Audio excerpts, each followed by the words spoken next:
말씀은 신약성경 우리 요한계시록 21장 7절 말씀입니다. 다 같이 일어나시기 바랍니다. 성경을 드시고 이것은 하나님의 말씀입니다. 또 내가 새 하늘과 새 땅을 보니 처음 하늘과 처음 땅이 없어졌고 바다도 다시 있지 않더라. 또 내가 보매 거룩한 성 새 예루살렘이 하나님께로부터 하늘에서 내려오니 그 준비한 것이 신부가 남편을 위하여 단장한 것 같더라. 내가 들으니 보좌에서 큰 음성이 나서 이르되 보라, 하나님의 장막이 사람들과 함께 있으매 하나님이 그들과 함께 계시리니 그들은 하나님의 백성이 되고 하나님은 친히 그들과 함께 계셔서 모든 눈물을 그 눈에서 닦아주시니 다시는 사망이 없고 애통하는 것이나 곡하는 것이나 아픈 것이 다시 있지 아니하리니 처음 것들이 다 지나갔음이로라. 보좌에 앉으신 이가 이르시되 보라, 내가 만물을 새롭게 하노라 하시고 또 이르시되 이 말은 신실하고 참되니 기록하라 하시고 또 내게 말씀하시되 이루었도다. 나는 알파와 오메가요 처음과 마지막이라. 내가 생명수 생물을 목마른 자에게 값없이 주리니 이기는 자는 이것들을 상속으로 받으리라. 나는 그의 하나님이 되고 그는 내 아들이 되리라. 아멘. 앉으시기 바랍니다. 지난주에는 요한계시록 20장에 대한 설교를 마쳤습니다. 요한계시록 20장은 19장에서 예수님께서 재림하신 이후에 일어나는 사실들을 기록한 계시로서 기독교 종말론 교리에서 아주 중요한 그 사건들이 기록이 되어져 있는 그러한 사실들입니다. 그래서 이제 20장에 나타나는 그 내용을 제가 10시간에 걸쳐서 제가 설교를 했습니다. 오전 오후에서 5주 동안에 제가 계시록 20장에 대한 설교를 이제 마쳤습니다. 20장의 내용을 이제 간략하게 말씀을 드린다면 천년왕국이 시작이 되고 1절에서 3절이죠. 그 다음에 이제 4절에서 6절까지는 천년왕국의 보좌를 비춰줍니다. 천년왕국의 보좌를 비춰주면서 그 보좌에 앉은 자들에게 심판이 주어졌다라고 말을 했죠. 그 다음에 이제 7절에는 천년왕국이 마쳤죠. 천년이 참에 이제 사탄이 풀려나고 땅의 사방 백성들을 미혹했는데 사탄에게 미혹된 무리들을 곡과마곡이라고 부르고요. 그래서 그들이 당한 그들이 이제 하나님의 성도들을 이제 진을 이제 두루메라고 하는 말은 싸우려고 이들이 제수주의를 취한 거예요. 그래서 이제 하나님께서 하늘에서 이제 불을 내려서 그들을 심판하고, 그다음에 10절을 보면은 사탄이 이제 10절에서 영원한 심판을 받죠. 그래서 사탄이 이제 불못으로 지옥으로 떨어지게 되고, 그 다음에 이제 나타나는 사건이 11절을 보면 사도 요한이 카이에이도 또 보았는데 크고 신 보좌가 보이는 것을 보고, 그런데 조금 전까지만 해도 있었던 천년왕국의 땅과 천년왕국의 하늘이 사라져버렸어요. 그리고 죽었던 모든 성도들과 불신자들이 부활했습니다. 그래서 크고 신 보좌에 그들이 서 있었고, 그러고 나서 서 있는 그들이 하나님 보좌 앞에 책들이 펴져 있고, 복수예요. 행위를 기록한 책들. 그 다음에 또 하나의 책이 있는데 단수인데 그것이 생명책이다. 그래서 죽은 사람들이 책들에 기록된 대로 심판을 받고, 그 다음에 이제 영생과 영벌로 나누어지는 이제 이 내용이 계시록 20장에 나옵니다. 참 너무너무 중요한 장입니다. 그리고 나서 이제 오늘 제가 봉독해드린 계시록 21장의 내용을 들어보면은 새 하늘과 새 땅인 새 예루살렘 성인 완전한 천국, 완성된 천국이라고 그러죠. 이제 완성된 하나님의 나라, 우리 인간으로 볼 때는 그렇다는 이야기입니다. 그 이제 새하늘과 새 땅이 천국의 시대가 이제 도래하는 것이 계시록 21장입니다. 사실 계시록 21장과 22장 5절까지의 내용을 보면 이 새 예루살렘 성은요, 구약 시대의 믿음의 선진들이 바라보면서 사모했던 하나님의 나라였습니다. 히브리서 11장 6절을 보면 그들이 이제는 더 나은 본향을 사모하니 곧 하늘에 있는 것이라. 예, 믿음의 선진들이잖아요. 11장은 믿음장입니다. 그리고 나서 그들이 이제는 더 나은 본향을 사모하니 곧 하늘에 있는 것이라고 하면서 이러므로 하나님이 그들의 하나님이라 일컬음을 받으심을 부끄러워하지 아니하시고 그들을 위하여 한 성을 예비하셨느니라. 그러니까 하나님의 자녀들에게 예비하신 한 성이 계시록 21장과 22장에 나오는 거룩한 성 새 예루살렘 성이라고 하는 말입니다. 그리고 신약시대의 사도들과 성도들이 꿈꾸며 기다렸던 하나님의 나라도 바로 이 성이죠. 그래서 사도 바울은 로마서 8장 18절에 생각하건대 현재의 고난은 장차 우리에게 나타날 영광과 비교할 수 없다. 장차 우리에게 나타날 영광이 바로 거룩한 성 새 예루살렘 성을 이제 말을 하는 것입니다. 그래서 이 영광스러운 새 예루살렘 성인 천국에 들어가기 위해서 구약시대 성도들과 신약시대의 성도들은 이 땅에서 외국인과 나그네의 삶을 살았습니다. 그러면서 많은 고난과 환난을 겪으면서도 이 새 예루살렘 성에 대한 소망 가운데에 그들의 환난을 인내로 견디면서 이 땅에서 살다가 그리고 그들은 하나님의 나라를 들어간 사람들입니다.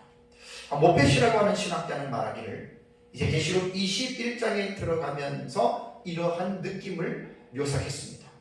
우리는 연기와 고통과 열기에서 벗어나 맑고 영원한 아침에 깨끗한 대기 속으로 들어가는 느낌을 받게 된다. 이곳 하늘의 숨결은 감미롭고 새 예루살렘 성은 하나님의 영광의 광채로 보석처럼 휘황찬란하다라고 모페시라고 하는 신학자는 계시록 21장을 들어가면서 이렇게 표현을 했습니다. 바클레이라고 하는 신학자도 말하기를 21장 전에는 앞에서는 악한 자들의 멸망을 보았고 이제는 복을 받은 자들의 희열의 환상을 보게 된다라고 이렇게 표현을 했습니다. 요한계시록 21장에 들어와서는 명심해야 할 사항이 있습니다. 제가 요한계시록을 우리 교회에서 많이 설교를 했기 때문에 여러분들은 많이 들으셨습니다. 왜냐하면 21장이 새 하늘과 새 땅 거룩한 성 새 예루살렘 성이잖아요.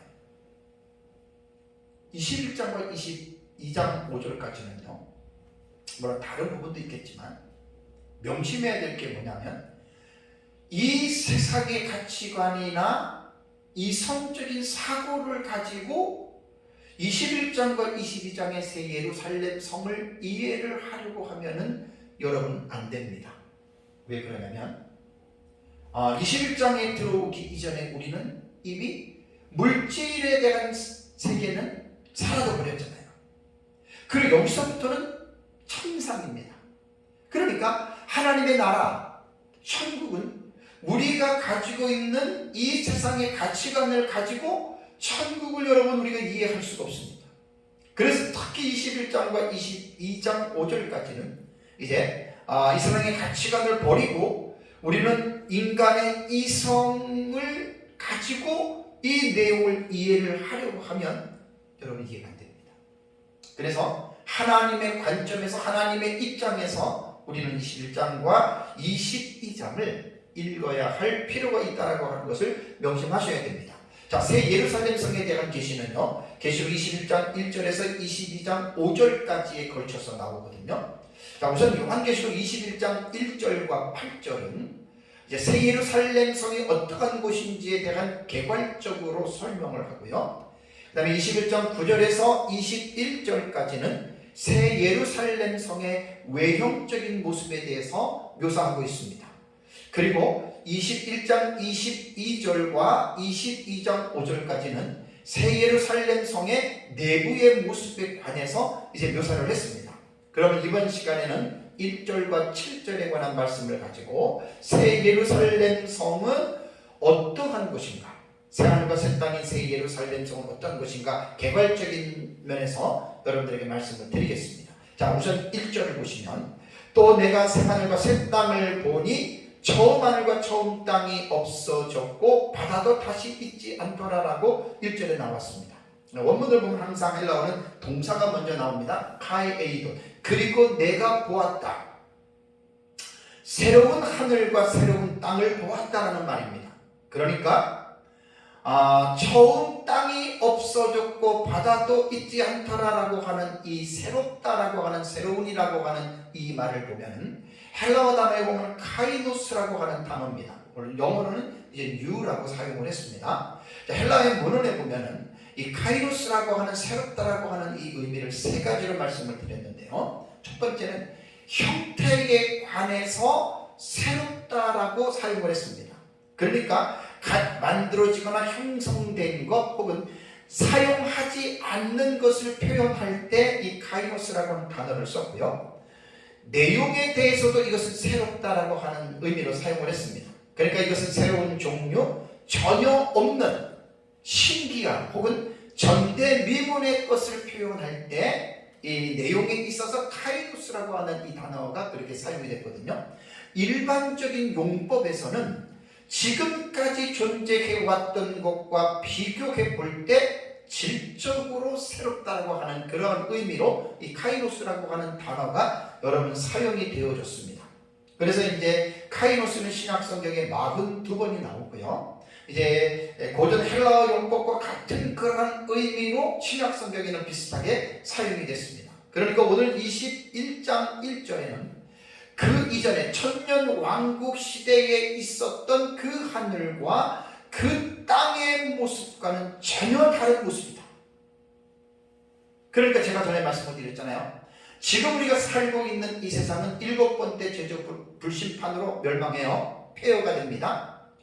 그러면서 천년 왕국은 전혀 또 우리가 있는 이 새로운 지금 있는 하늘과 땅보다는 또 새로운 새하늘과 새 땅이라고 이제 구약성경과 신약성경에 표현했다고 그랬죠. 그 천년왕국의 땅하고 계시록 21장에 나오는 이 새하늘과 새 땅은 또 전혀 다릅니다. 왜냐하면 천년왕국의 땅은 이 세상의 물질계에 속해 있는 영역이었다면 21장의 새하늘과 새 땅이라고 하는 이것은 하늘에 속한 영적인 그러니까 천국에 속해 있는 그런 영역이기 때문에 우리가 있는 이 물질계와는 차원이 다릅니다. 왜냐하면 지금 있는 물질계는 쇠하고 낡아지고 없어지거든요. 그러나 천국에 있는 그 모습은 물질계, 천국은 물질계가 있어요. 그러니까 이 세상하고는 다른 아주 영원한 그런 어떤 그 공간이라든가 이런 부분들이 있죠. 그래서 인간이 부활을 하면 육체가 부활하는 거거든요. 지금의 육체는 썩어져 없어지지만 부활한 육체는 물질의 형태를 가지고 있으면서도 결코 썩거나 죽거나 하지 않는다라고 하는 말입니다. 그럼 1절에서 이 새하늘과 새 땅에 대한 해석이 크게 두 가지입니다.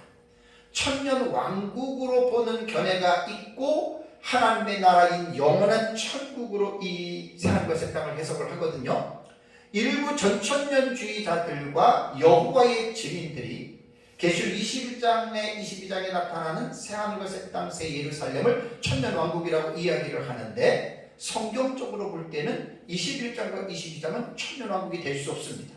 왜냐하면 영원한 세계이기 때문이죠. 그래서 이제 역사적 전천년과 무천년은 21장과 22장 5절까지를 이제 천국으로 하나님의 나라로 이제 우리는 이 본문을 텍스트를 봅니다. 그런데 무천년과의 차이가 뭔지 아십니까? 지난번에 제가 무천년주의자들은 20장 11절에 땅과 하늘이 그 앞에서 없어졌다고 그랬잖아요. 그죠? 무천년의 해석은 이 세상이 소멸로 보는 게 아니라 갱신이라 그랬죠. 갱신으로 봐요. 그러니까 폐허가 된 지구를 하나님이 다시 새롭게 해서 그것이 바로 영원한 천국 새 예루살렘 성이 된다. 이렇게 해석하는 것이 이제 무천년의 해석이고 우리 역사적 전천년은 구천지는 소멸이 됩니다. 없어집니다. 그리고 이것은 하나님의 나라라고 하는 천국의 영역으로 여러분 우리가 이렇게 보는 겁니다. 그래서 21장 1절에는 처음 하늘과 처음 땅이 없어졌고 바다도 다시 있지 않더라라고 하는 말은 천년왕국의 한 땅과 하늘이 갱신이 된 것이 아니라 완전히 소멸되고 새로운 하나님의 나라가 이제 임했다라고 하는 이 부분에 대해서 여러분 이해를 하셔야 됩니다. 예수님께서 공생의 사역에서 하늘과 땅이 없어질 것에 대해서 분명히 교훈을 하셨습니다. 마태복음 5장 18절을 보면 진실로 너희에게 이르노니 천지가 없어지기 전에는 율법의 일점 힐획도 결코 없어지지 아니하고 다 이루리라. 그러니까 하늘과 땅은 반드시 없어진다라고 하는 전제를 예수님 말씀하셨고, 마태복음 24장 35절에도 천지는 없어질지언정 내 말은 없어지지 아니하리라. 예수님이 하신 말이에요. 그러니까 하늘과 땅은 없어진다는 말입니다. 그래서 우리는 천년왕국의 하늘과 땅은 소멸된다라고 하는 것을 이제 보아야 됩니다. 자, 2절을 또 보겠습니다. 또 내가 보매 거룩한 성새 예루살렘이 하나님께로부터 하늘에서 내려오니 그 준비한 것이 신부가 남편을 위하여 단장한 것 같더라라는 말이 있습니다. 거룩한 성새 예루살렘, 너무 멋있는 말입니다. 성 자체가 거룩하다. 거룩하다라고 하는 이 의미는 구약 성경의 카도시나 그 의미를 보면요, 세속으로부터 구별되고 분리가 된 것을 거룩이라고 말씀을 드렸죠. 그러니까 어떤 도덕과 윤리적인 측면에서의 거룩이 아니에요. 그러니까 범속으로부터의 완전히 구별된 것. 그러니까 이미 20장 11절에 보면은 천년왕국 세계가 이미 없어진 거예요. 그러니까 이 세상에 물질계는 사라졌기 때문에 완전히 이제는 하나님이 통치하시는 그 하나님의 나라. 그러니까 세상하고는 전혀 다른 구별되고 분리가 된, 그래서 이제 새 예루살렘 성은 그래서 거룩하다라고 이렇게 우리는 부르는 것입니다. 그 다음에 이 예루살렘 성은 뭐라고 그랬죠? 준비가 된 성이다 그랬습니다. 그 준비한 것이 신부가 남편을 위하여 단장한 것 같다라고 말을 했습니다. 그러니까 거룩한 성은 누구를 위해서 준비가 됐느냐? 곧 성도들을 위해서 하나님께서 준비하셨다라고 하는 말이죠. 그래서 하나님을 믿는 우리 성도들은 이 땅에 살면서 하나님의 백성들이 가지고 있었던 소망이 변치 않는 동일한 소망이 있었습니다. 그것이 히브리서 11장 16절에 그들이 이제는 더 나은 본향을 사모하니 곧 하늘에 있는 것이라. 구약시대 성도든 신약시대 성도든 더 나은 본향, 하늘에 있는 그 성, 그 한 성, 그게 바로 천국인 새 예루살렘 성이라는 거예요. 그래서 이것을 구약시대나 신약시대 성도들이 이 하나님의 나라를 바라보면서 그들이 살았다라고 하는 것을 여러분 이해를 해야 됩니다. 그렇다면 천국이 어떤 곳이냐? 이제 천국에 대한 이 올바른 좀 이해에 대해서 제가 몇 가지 개념에 대해서 여러분들에게 말씀을 드리겠습니다. 자, 우리는 요한계시록 21장과 22장에 기록된 새 예루살렘 성은 천국입니다. 그럼 여러분 잘 생각해 보셔야 됩니다. 천국은 그러면 21장과 22장 5절까지 나와 있는 이게 다일까요? 이게 과연 천국 전체를 묘사하고 있는 것일까요? 절대로 그렇지 않습니다. 그러니까 21장과 22장에 나오는 거룩한 성 새 예루살렘 성은 천국의 전부를 묘사하는 것이 아니라 천국의 일부에 해당된다라고 하는 것 여러분들이 꼭 기억을 해야 됩니다.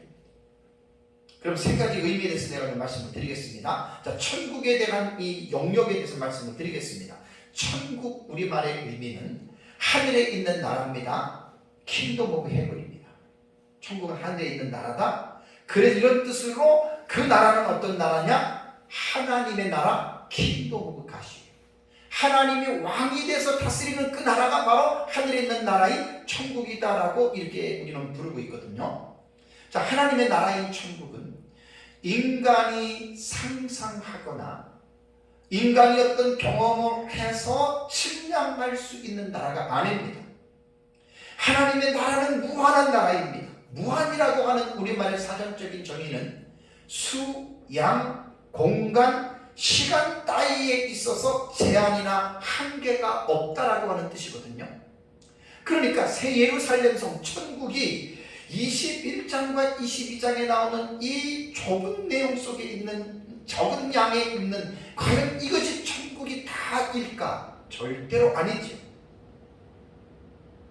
여러분, 하나님이 창조하신 이 세상의 우주를 생각해 보십시오. 광대해요. 광활해요. 인간이 하나님이 만드신 이 우주가 분명히 유한하고 끝이 있음에도 불구하고 인간의 과학이 아무리 물질 문명이 발달됐어도 이 우주의 전체를 파악하지 못하고 있잖아요. 하물며 하나님의 나라인 천국은 이 세상보다 여러분 적겠습니까? 공간적으로 볼 때 말이 안 되는 거죠. 그래서 우리 하나님의 나라를, 우리가 천국을 말하는 때에는 인간의 어떤 유추나 어떤 인간의 생각이나 인간의 어떤 경험이나 이런 것을 가지고 하나님의 나라인 천국을 이해하려고 그러고 그것으로 하나님의 나라인 천국을 우리가 제안한다면 상당히 잘못된 그러한 오류를 범할 수가 있습니다. 기독교는 계시 의존 사색을 통해서 우리는 하나님을 믿는 것이죠. 천국도 마찬가지입니다. 성경 66권을 통해서 여러분, 우리는 천국에 대해서 여러분, 우리는 배워야 됩니다. 인간의 상상이나 어떤 신비한 경험을 통해서 천국에 갔다 왔다고 하는 사람들의 말을 듣고 천국을 이해하게 되면 상당한 혼란이 생기게 됩니다. 기독교에서도 신비주의자들 가운데에 입신해서 천국을 갔다 오고 지옥을 갔다 오고 하나님이 어떻게 됐고 어떤 목사님 지옥에 있더라 있더라, 이런 사람들의 말에 절대로 귀를 기울이면 안 됩니다.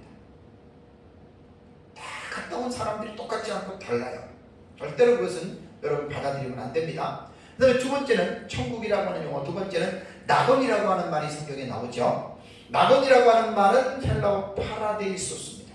파라데이소스는 정원이다, 공원이다, 혹은 낙원으로서 이렇게 번역이 되는 단어거든요. 이 낙원이라고 하는 이 파라데이소스는 페르시아에서 유래가 된 말이라고 학자들은 말을 하더라고요. 1차적으로는 인류의 최초의 거주지였던 에덴 동산을 암시합니다.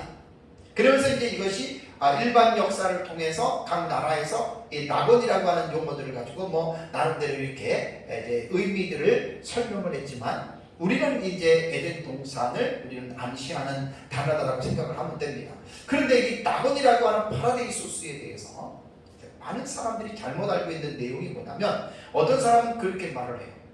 사람이 지금 죽잖아요. 영원히 천국을 갔어요. 그 천국이 바로 파라데이소스 낙원이다라고 말을 합니다. 그러면서 이 낙원이라고 하는 이 파라데이소스의 용어를 어디까지 말을 하냐면, 죽은 영혼이 완전한 천국이 도래하기 전까지 머무는 장소로서 특별한 어떤 이 구역으로 말을 하는데, 여러분, 이것은 절대로 틀린 말입니다. 왜냐하면 신약 성경에 이 파라데이소스가 세 번 사용이 됐어요. 누가복음 23장 43절과 고린도후서 12장 4절과 계시록 2장 7절에 세 군데에 사용이 됐는데, 이 세 군데 사용이 된 용례를 보면 다 똑같은 게 아닙니다. 왜냐하면 누가복음 23장 43절에 예수님께서 내 강도에게 이런 말을 했어요. 내가 진실로 내게 이르노니 오늘 내가 나와 함께 낙원에 가 있다. 이게 파라데이소스거든요. 이것은 뭐냐면 영혼이 가는 거예요. 영혼이 가 있는 하나님의 나라입니다. 그래서 사람들은 누가복음 23장 43절의 말씀을 가지고 죽은 영혼이 완전한 천국이 도래할 때까지 머무는 장소다. 이거는 잘못된 거예요. 이 누가복음 23장 43절의 말씀을 볼 때는 그런 것 같지만 그렇지 않습니다. 고린도후서 12장 4절에도 바울이 자기의 경험을 말하면서 그가 낙원으로 끌려가서 말로 표현할 수 없는 말을 들었다라고 표현을 했는데 여기 낙원도 파라데이소스입니다.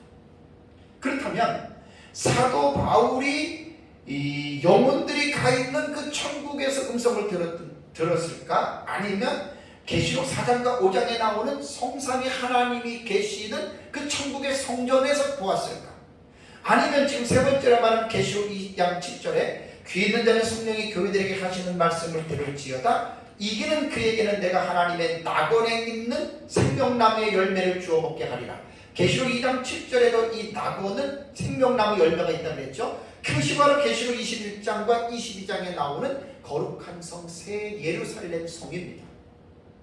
그러면 이 거룩한 성 새 예루살렘 성은 죽은 영혼들이 가 있는 그 낙원과 분명히 다른 곳이에요. 그러니까 천국은 천국인데 뭐 어떤 면에서 다르냐면 누가복음 23장에 말할 때는 영혼만이 가 있는 곳이었다면 계시록 21장 22장에 나오는 새 예루살렘 성은 죽은 육체가 부활해서 들어가 있는 여러분 낙원입니다. 그러니까 이 신약 성경에 사용된 세 구절을 많이 여러분 보면은 결코 하나의 장소라고 말을 할 수가 없습니다. 그러니까 천국에 대해서 모르시는 분들은 천국은 마치 21장과 22장에 이게 다야 라는 생각을 할 수가 있거든요. 아닙니다.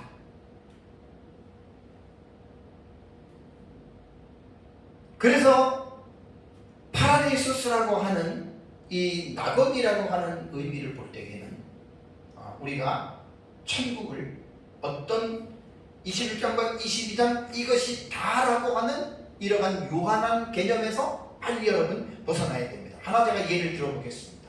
자, 우리나라를 한번 볼까요? 대한민국에 보면은 서울, 부산, 광주, 인천 뭐 각각의 도시들이 다 있어요. 그렇다면 여러분 우리나라는 대한민국 그러면 하나의 도시만 있는 게 아니잖아요. 팔도가 있어요. 뭐 특별시, 직할시 얼마나 여러분 대한민국 안에 여러분 도시들이 많습니다. 그냥 우리가 천국이라고 하는 것을 볼 때에도 그냥 21장과 22장에 나오는 거룩한 성 새 예루살렘이라고 하는 그 장소가 다 천국이다라고 이렇게 생각하는 것은 여러분 분명하게 잘못된 것입니다. 계시록 안에서도 계시록 4장과 5장을 보세요. 성전이 있잖아요. 성전. 하나님이 계시는 성전. 이 부분은 제가 다음 주에 제가 설교를 합니다. 천국의 성전이 있습니다. 많은 사람들이 천국의 성전이 없다 그러죠. 그건 다음 주 설교에 나와요. 예루살렘 성 안에는 성전이 없어요. 그러나 천국에는 성전이 있어요. 계시록 4장과 5장에 나오잖아요. 다음 주에 제가 좀 자세하게 설명을 하겠습니다. 그리고 이제 새 예루살렘 성 오늘 본문에 나오는 것은 죽은 영혼들이 가는 게 아니라 부활한 영혼들이 이제 영원토록 사는 천국이 여러분 바로 새 예루살렘 성입니다. 그래서 성경을 통해서 잘 공부하셔야 돼요. 우리 예수 믿으면 천국 간다. 지금 예수 믿고 죽으면 천국 갔어요. 그것은 영혼만 가 있어요. 근데 마지막 예수님 재림하고 천년왕국 끝나고 죽은 자들이 부활하고 크고 힘보자 심판을 통해서 부활체가 들어가는 그 천국이 바로 예루살렘 성이라는 거예요.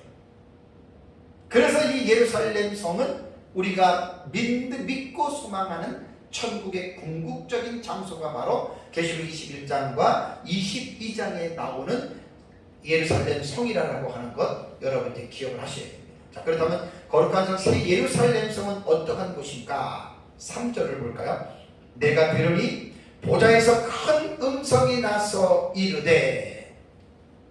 새 예루살렘 성이 어떠한 곳인지에 대해서 하나님이 지금 이 부분에 대해서 지금 말씀을 해주고 있습니다. 그게 몇 가지로 보면은 이 거룩한 성 새 예루살렘 성, 우리가 가는 영원한 그 하나님의 나라인 천국은 하나님이 구원받은 성도들과 함께 하시는 낙원이다라고 하는 이제 이러한 말씀을 하고 있죠. 3절에 보면은 이제 하나님이 뭐라 그랬습니까? 하나님의 장막이 사람들과 함께 있음에 하나님이 그들과 함께 계시리니라고 말을 했습니다. 그러니까 거룩한 성 새 예루살렘 성은 하나님이 그들과 함께 하시는 성이라는 말이죠. 여기 보면은 장막이라고 하는 이 스케네라고 하는 이 장막은 천막으로도 번역이 되고 처소로도 번역이 된 단어입니다. 그러니까 구원의 완성이 이루어지고 성삼위 하나님이 구원받은 성도들과 부활체로서의 영원토록 연합되어서 살아가는 성이 바로 이 새 예루살렘 성인데요. 구약시대는 하나님이 자기 백성들과 함께 거하시는 곳이 어디였죠? 하나님이 드러내 보이신 것이 성막과 성전이었죠. 신약시대에는 믿는 자들 각자의 심령 속에 하나님이 내주하심으로 하나님의 임마누엘이 믿는 자들 속에서 그 하나님의 임마누엘이 함께 이루어졌죠. 이 산으로 새 땅 거룩한 성 새 예루살렘은 부활한 구원받은 구원의 완성이 이루어진 성도들이 영원토록 그곳에서 하나님의 얼굴을 친히 보게 됩니다. 지금 이 세상에서 하나님의 얼굴을 보면 죽어요. 근데 그 새 예루살렘 성은 하나님의 얼굴을 성도들이 볼 수 있다라고 말을 했습니다. 그래서 이 새 예루살렘 성은 하나님이 영원토록 성도들과 함께 하시는 곳이 바로 이 새 예루살렘 성이다. 두 번째는요, 처음 것들이 사라진 완전히 새로운 세상이라고 말을 합니다. 4절을 보세요. 4절을 보면은 모든 눈물을 그 눈에서 닦아주시니 다시는 사망이 없고 애통하는 것이나 곡하는 것이나 아픈 것이 다시 있지 아니하리니 처음 것들이 다 지나갔음이러라. 처음 것들이 다 지나간 완전히 새로운 세상입니다. 이 세상에 있는 것들을 볼 수가 없는 거예요. 자, 여기서 하나 그 눈에서 눈물을 닦아주신다라고 하는 의미는 두 가지로 생각할 수 있습니다. 하나는 이미 부활체로 천국에 들어갔는데 하나님께서 그들의 눈물을 닦아주신다라고 하는 말은 뭐냐면 구원받은 성도들이 이 세상에 살면서 하나님의 나라를 위해서 하나님의 말씀 때문에 흘렸던 고통을 당했던 그 눈물을 하나님께서 닦아주신다. 곧 그들을 위로해 주신다라고 하는 말입니다. 마태복음 5장 11절에도 예수님이 말을 했습니다. 나로 말미암아 너희를 욕하고 박해하고 거짓으로 너희를 거슬려 모든 악한 말을 할 때에 너희에게 복이 있나니 라고 말을 했습니다.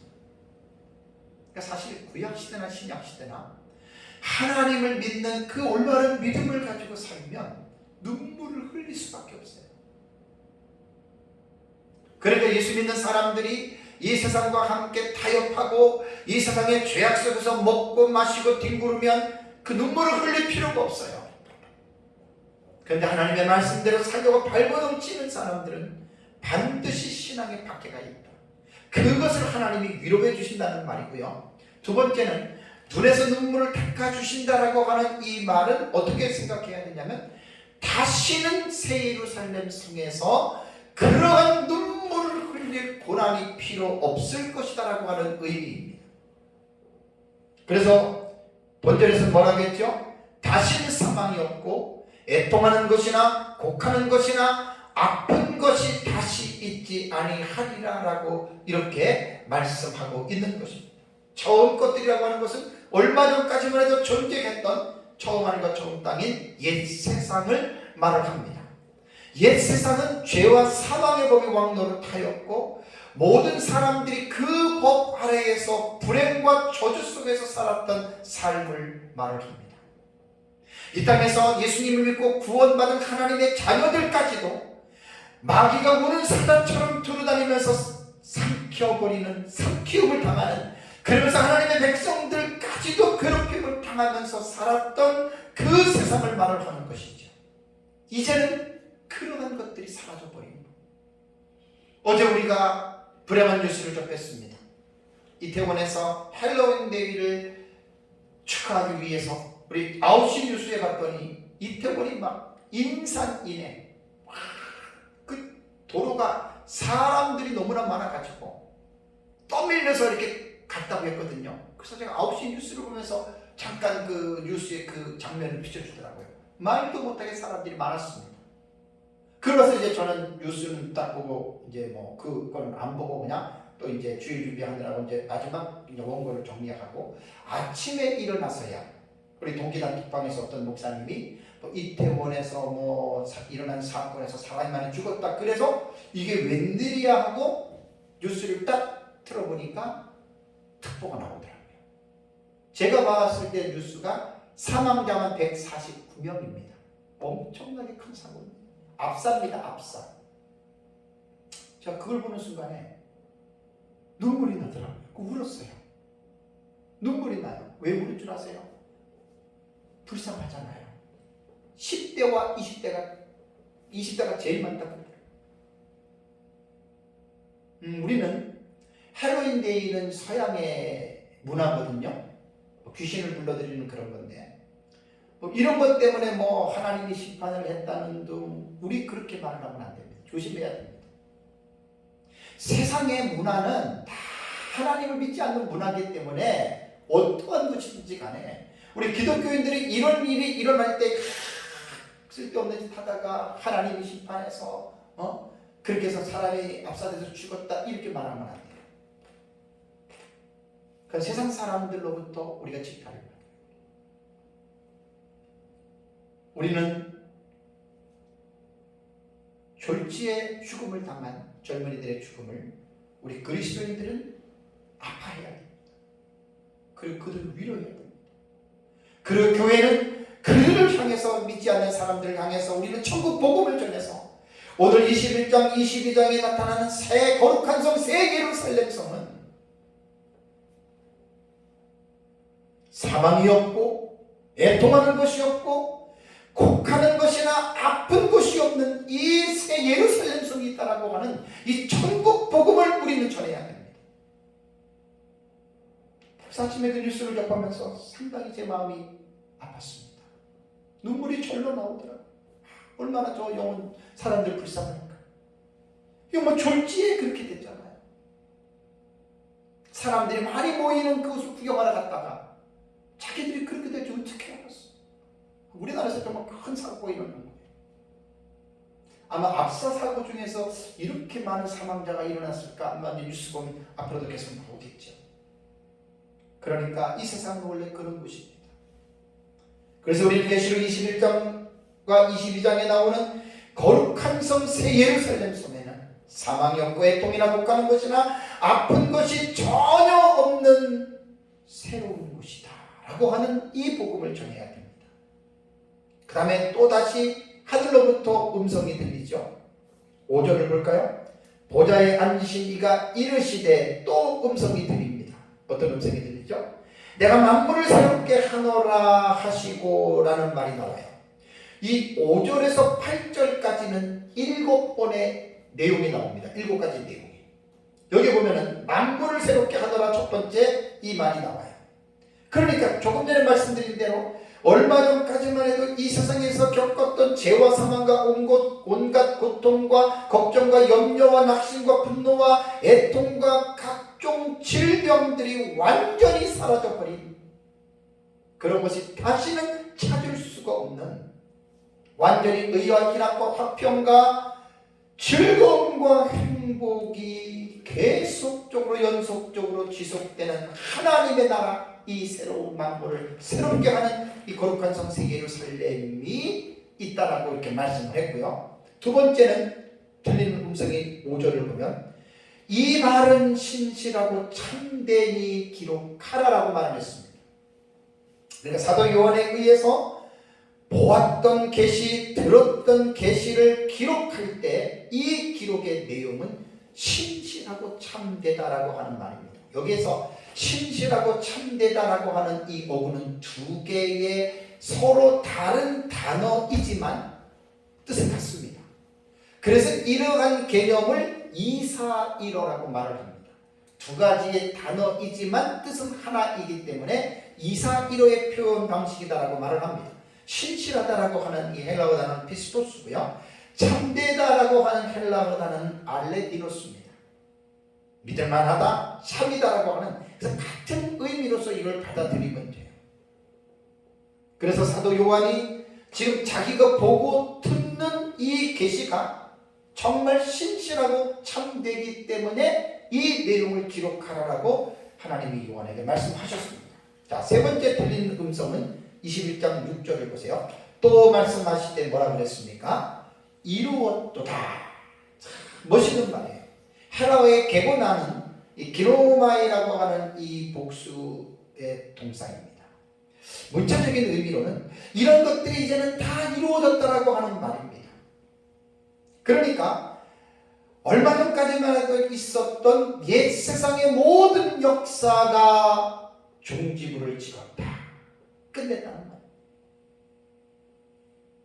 그리고 새로운 시대가 도래되었다. 그래서 그것이 이루어졌다라는 말이죠. 에덴 동산에서 아담과 하와의 범죄 이후에 생명책에 농명된 사람들은 이 순간을 학수고대하면서 사는 거예요. 지금 우리도 마찬가지예요. 앞서간 우리의 그 믿음의 선진들인 영원히 구원받은 그들도 지금 천국에서 이 부분을, 이 순간을 지금 그들도 지금 기대하고 있어요. 우리도 마찬가지예요. 모든 피조물도 지금 이루었다라고 하는 이 시점이 이루기를 지금도 갈망하고 있다라고 하는 사실을 여러분들이 기억을 해야 됩니다. 하나님의 영원하신 작정과 경륜 속에 있었던 하나님의 나라의 완성입니다. 이것은 하나님의 절대 주권적인 섭리 하에서 이루어질 것이고 하나님의 주권 섭리 속에서 완성될 것입니다. 그래서 이루어졌다라고 하는 이 말은 하나님의 나라의 구속사가 다 완성이 되었고 하나님의 나라가 완전히 성취되었다라고 하는 이러한 말입니다. 너무 멋있는 표현입니다. 다음에 네 번째 들리는 음성은 뭐죠? 6절에 뭐라고 했습니까? 나는 알파와 오메가여 처음과 마지막이라. 하나님 자기 스스로가 자증적 선언이죠. 나는 알파와 오메가다. 그래서 이 헬라어에 나는 뭐뭐이다라고 하는 말은 되게 중요합니다. 이것이 에고 에임이라고 하는 단어입니다. 에고 에임이에요. 에고 에임.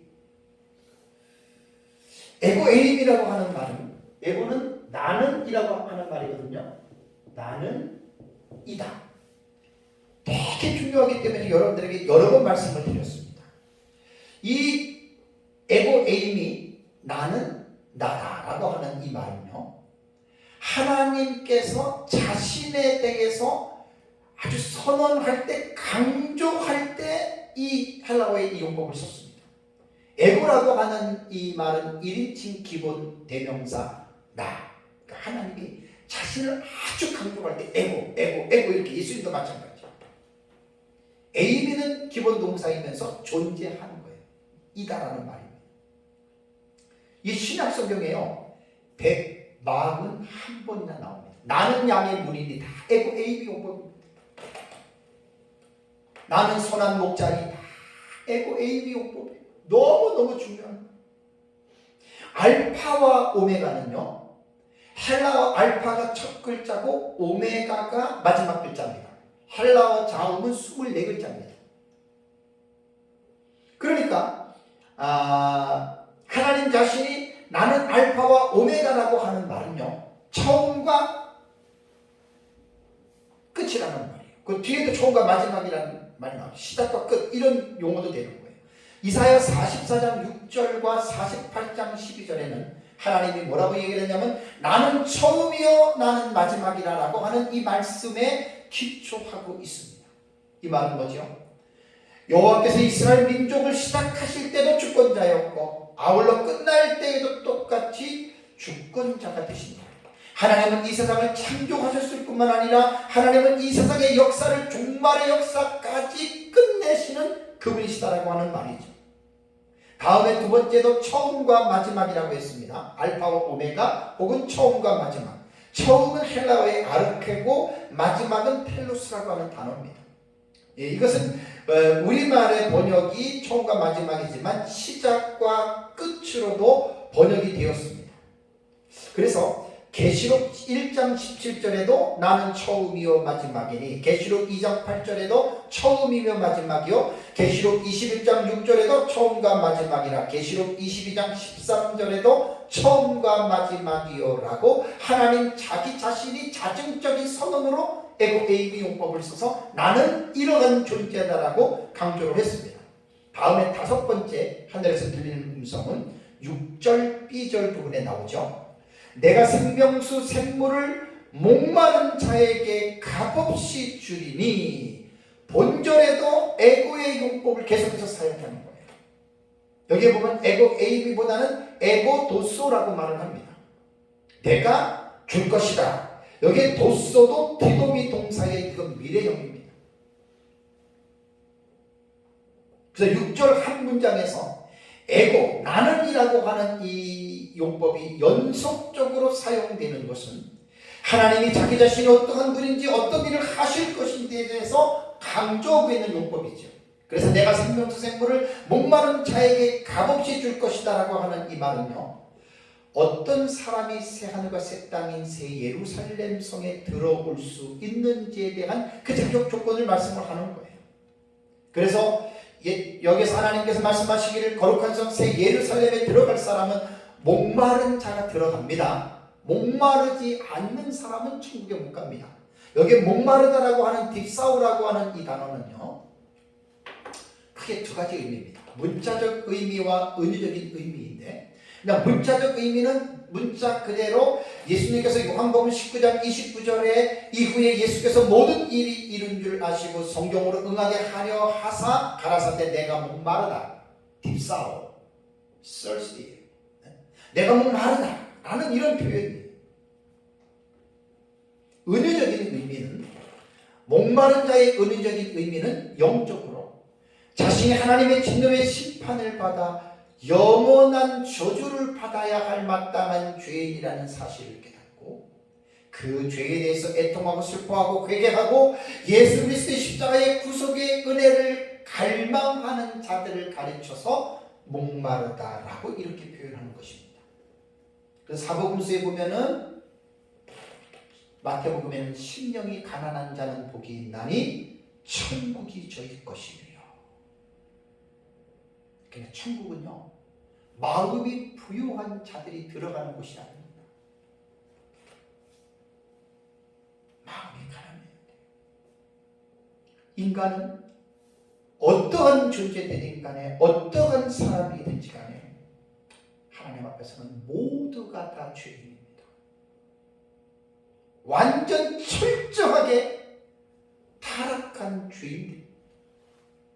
인간에겐 무슨 의의가 있겠습니까? 여러분, 죄인된 인간이 허물과 죄로 죽었던 존재가 어떤 의의가 있겠습니까? 하나님이 살려주지 않으면 그 죽으면서 나올 자가 없는 거예요.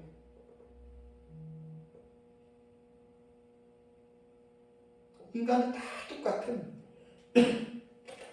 전적으로 타락한 죄인이고 전적으로 무능한 자고, 하나님의 은혜가 아니면 하나님의 의의 표준과 기준을 도달할 수가 없고 그것을 행할 자가 없습니다.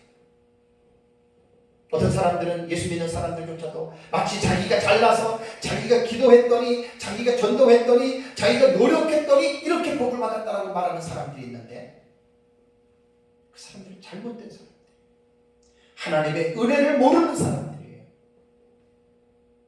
목마르다라고 하는 말은 이러한 은유적인 표현들을 볼 때는 영적으로 마음이 아주 가난해서 하나님의 은혜가 아니면 살 수 없다라고 하나님의 은혜를 전적으로 의존하는 자들이 바로 새 예루살렘 성인 천국에 들어갈 수 있다라는 말입니다. 다음에 여섯 번째, 마지막에는, 이제 일곱 번째는 오후 예배에 제가 7절 한 말씀만 가지고 제가 설교를 합니다. 8절 한 말씀만 가지고. 그게 이제 일곱 번째 음성이에요. 자, 여섯 번째는 뭐냐면, 이기는 자는 이것들을 상속으로 받으리라는 말이 있죠. 7절을 보세요.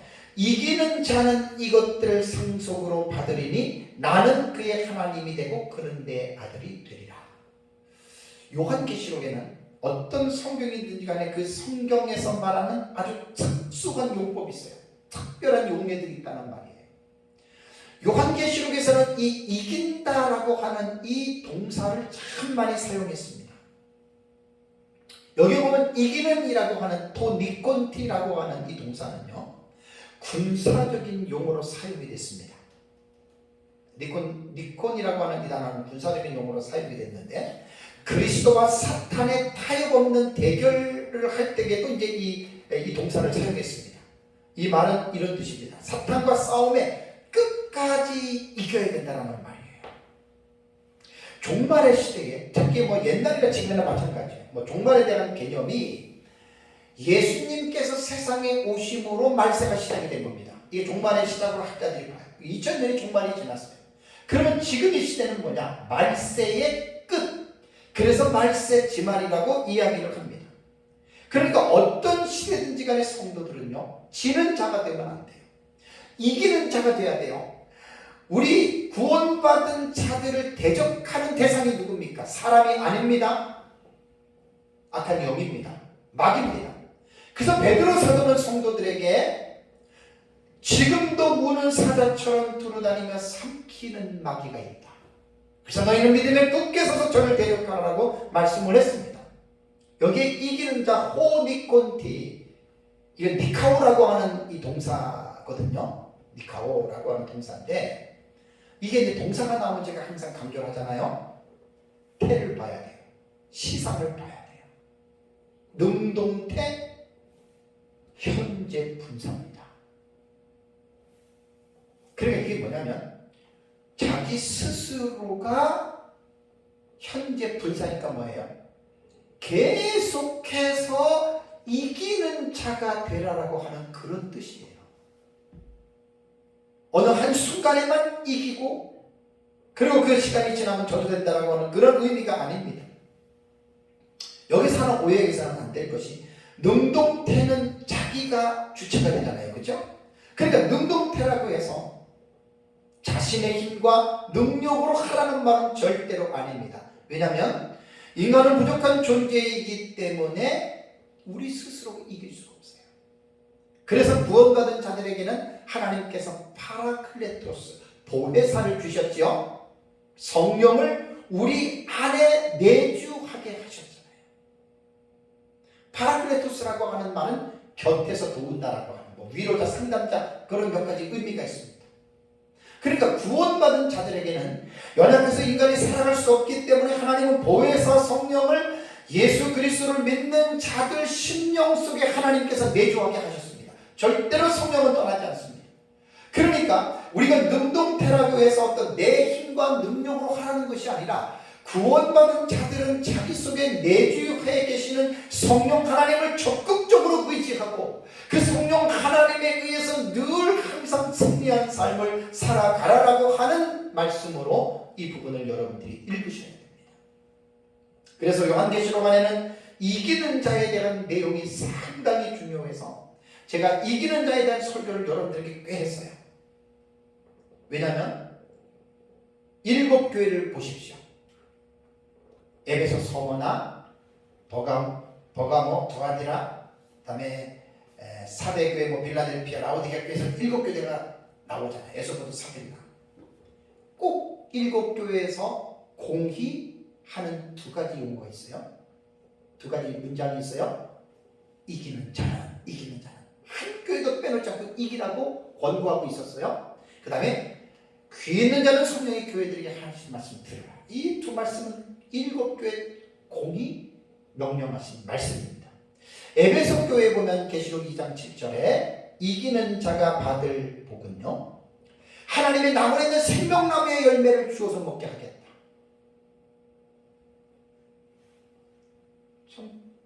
새 예루살렘 성에 들어가는 거예요.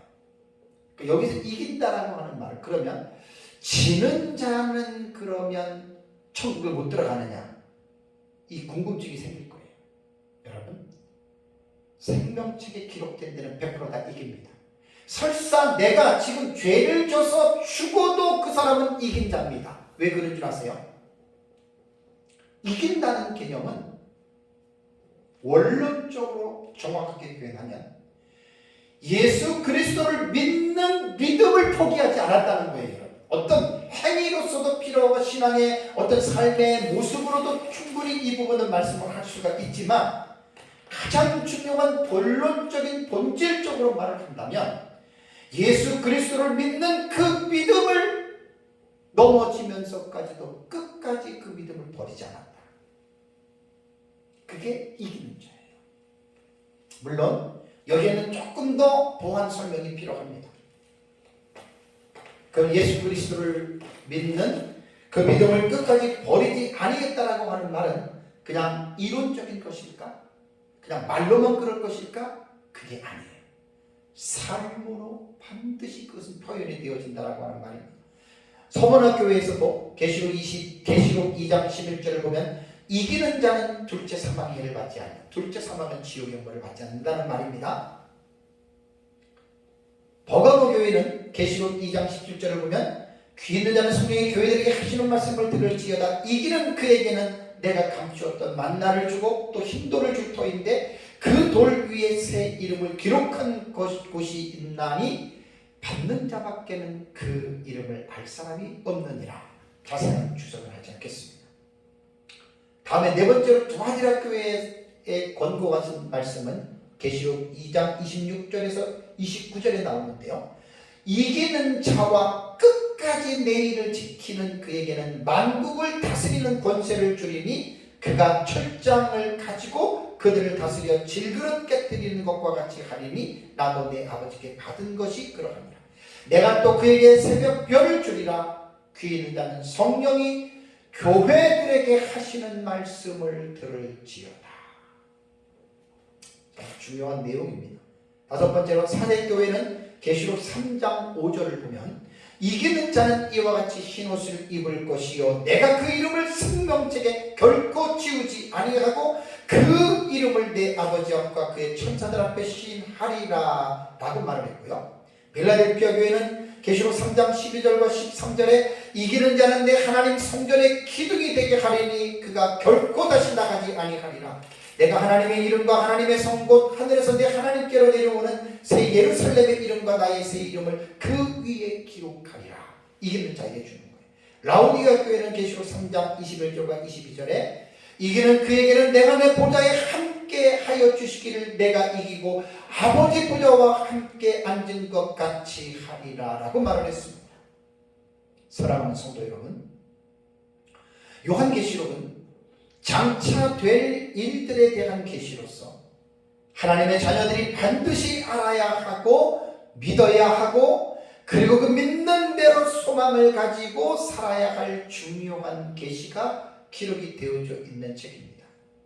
오늘 말씀드린 계시록 21장 1절에서 7절의 말씀의 내용은 새하늘과 새 땅 새 예루살렘 성에 대한 계시로서 예수 그리스도를 믿고 구원받은 하나님의 자녀들이 소망하는 궁극적인 천국입니다. 예수를 믿고 죽으면 어디 가냐? 천국을 간다. 그 천국이 어디입니까? 바로 21장 22장에 나오는 새 예루살렘 성입니다. 이것은 하나님의 나라로서 완성된 하나님의 나라고 그의 백성들을 위해서 하나님이 친히 준비하신 곳입니다. 새 예루살렘 성은 이 세상과 비교할 수 없는 전혀 새로운 곳입니다. 이곳에는 구원받은 성도들과 하나님이 영원토록 함께 계시는 곳이고 또 성도들이 세상에서 흘렸던 모든 눈물을 예루살렘 성에서는 하나님이 모든 성도들의 눈을 닦아주시고 눈물을 닦아주시고 또 새 예루살렘 성은 다시는 사망이 없고 애통하는 것이나 곡하는 것이나 아픈 것이 있지 아니하는 하나님의 나라입니다. 새 예루살렘 성은 구약시대에 우리 믿음의 선진들이 바라보고 사모하였던 더 나은 본향인 하늘에 있는 거룩한 성이었습니다. 그리고 신약시대 사도들과 성도들이 지금도 오매불망 갈망하면서 꿈꾸며 기다리는 곳이 바로 이 천국입니다. 하나님은 알파와 오메가의 처음과 마지막입니다. 그리고 목마른 자들에게 생명수 샘물을 값없이 주시는 분입니다. 그래서 구원받은 성도들은 이 세상을 살아가면서 지금도 오는 사자와 같이 두루다니며 삼킬 자를 찾는 마귀를 대항하여 우리는 계속해서 이기는 삶을 살아가야 합니다. 특히 인류 종말에 이제 말세 지말의 시대를 살아가고 있는 성도들은 예수 그리스도의 재림을 앞두고 항상 이기는 신앙생활을 해야 하면서 점도 없고 흠도 없는 정말 그야말로 하나님 앞에서 이런 깨끗한 삶을 계속해서 유지하는 삶을 살아가시기를 주 예수 그리스도의 이름으로 축복합니다. 다 같이